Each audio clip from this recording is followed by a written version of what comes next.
Okay, so the ZimaBoard comes with not much. It's the ZimaBoard, the power supply, and this user manual. Now, let me show you around the board real quick. Here you have the SATA connections, right? The power and the two SATA connections for two SATA drives. On the back, on the top side, let's look at that. You have heatsink, right? Pretty solid, it's metal. On the back, you've got the display port, two gigabit Ethernet ports, two USB 3.0 ports, and the power port. What I'm excited about, and I told you in the beginning when I was so excited about this, is what's on the side. Yes, this is a PCIe port outside of the ZimaBoard that you can plug any PCIe card in. It's the way it's designed is it'll fit any card. And the beauty about that for me is my intention when I saw this board, because like I said, I'm a Raspberry Pi fan, but when I saw this, I said, you know, this solves my problem of trying to find a NAS with a 10 gig port. Buying a normal NAS, you know, that's a built NAS out of the store retail with a 10 gig port is pretty expensive.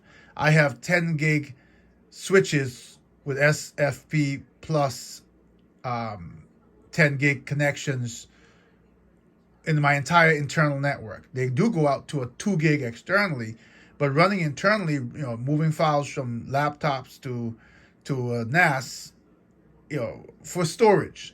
So what I plan to do with this is to run it as a NAS.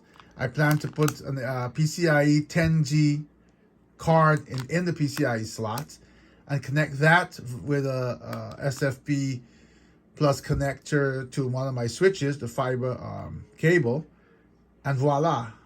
Add two SATA drives, maybe two 4 terabyte drives, and I've got a NAS. Now they make this in 3 different models. Let me get the manual to make sure I say it right. They make 3 different versions of it. This is the 832. This is the highest version. They make 216, a 432, and an 832. The 216 has 2 cores.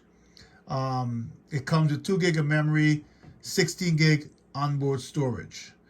The 432 has 4 cores, comes with 4 gig of memory and 32 gigs onboard storage.